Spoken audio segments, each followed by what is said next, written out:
সম্মানিত প্রধান অতিথি, সভাপতি, মঞ্চে উপস্থিত অন্যান্য নেতৃবৃন্দ, আমার সামনে উপস্থিত ঢাকা মহানগর পূর্ব, পশ্চিম, উত্তর, দক্ষিণ নেতৃবৃন্দ, ঢাকা বিশ্ববিদ্যালয়, জগন্নাথ বিশ্ববিদ্যালয় সহ কবি নজরুল সরকারি কলেজ, বাংলা কলেজ, তিতুমির সরকারি কলেজ সহ অন্যান্য প্রাইভেট বিশ্ববিদ্যালয়ের নেতৃবৃন্দ, আপনাদের সবাইকে জানাচ্ছি শুভেচ্ছা এবং অভিনন্দন।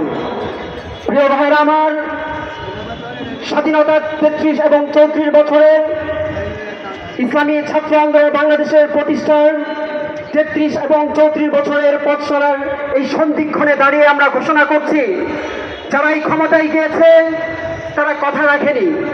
যারা ক্যাম্পাসে ছাত্র রাজনীতি করেছে তারা ত্রাসের রাজনীতি কায়েম করেছে, সন্ত্রাসের রাজনীতি কায়েম করেছে। ইসলামী ছাত্র আন্দোলন বাংলাদেশ প্রমাণ করেছে যেভাবে ছাত্র জনতা ইসলামী ছাত্র আন্দোলন বাংলাদেশের পতাকা তলে সমবেত হচ্ছে, এটাই প্রমাণ করে এদেশের ছাত্র জনতার একমাত্র আশ্রয়স্থল হচ্ছে ইসলামী ছাত্র আন্দোলন বাংলাদেশ। আর আমার, আপনারা যারা সামনে থেকে স্বৈরাচার বিরোধী আন্দোলন নেতৃত্ব দিয়েছেন, আপনাদেরকে উদাত্তভাবে আহ্বান জানাচ্ছি, আমাদের কাজ এখনো শেষ হয়নি, আমাদের কাজ এখনো বাকি আছে। যখন প্রত্যেকটা কলেজ থেকে, প্রত্যেকটা স্কুল থেকে, প্রত্যেকটা বিশ্ববিদ্যালয় থেকে, প্রত্যেকটা মাদ্রাসা থেকে শিক্ষার্থীরা যখন বুকের জামা খুলে, বুকের শার্ট খুলে যখন ঘোষণা করবে গুলি করো নতুবা ইসলামী হুকুমত কায়েম করো, সেই দিন আমাদের পথ চলা শেষ হবে। ধন্যবাদ সবাইকে জানাচ্ছি।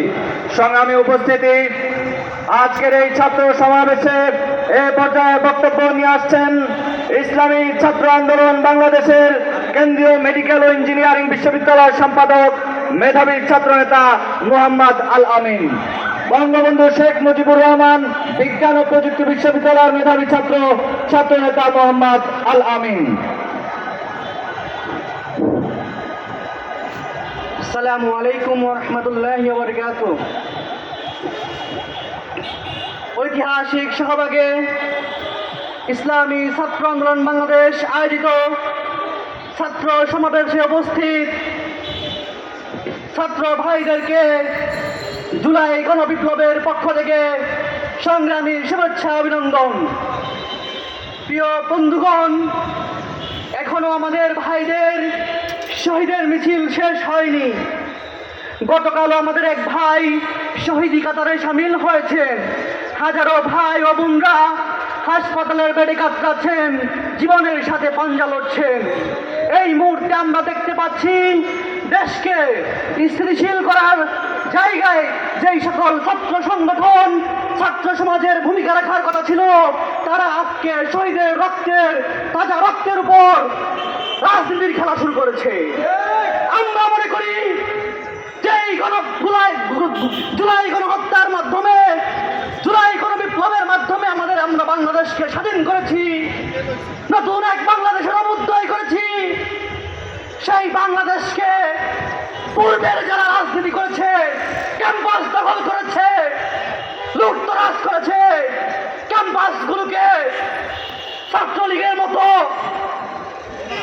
টর্চার ছেলে পরিণত করেছিল, তাদেরকে আমরা ভুলে যাই নাই, এই জেনারেশন ভুলে যায় নাই। শাসকের ভূমিকা অবতীর্ণ হতে যাচ্ছে।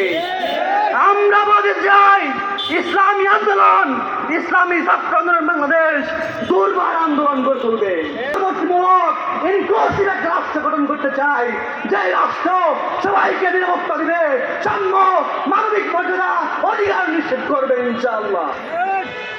আমামা শির উচ্চ করি মুসলমান, দাওয়াত এসেছে নয়া জামানার ভাঙা কিল্লায় ওর নিশান। সংগ্রামে উপস্থিতি, ইসলামী ছাত্র আন্দোলন বাংলাদেশের আজকের এই 33তম প্রতিষ্ঠা বার্ষিকী সমাবেশের এ পর্যায়ে বক্তব্য নিয়ে আসছেন ইসলামী ছাত্র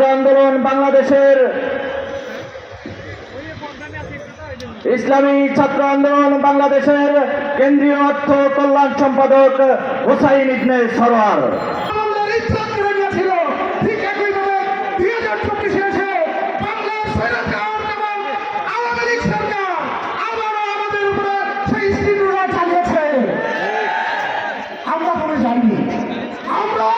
জুলাই বিপ্লব এনেছি।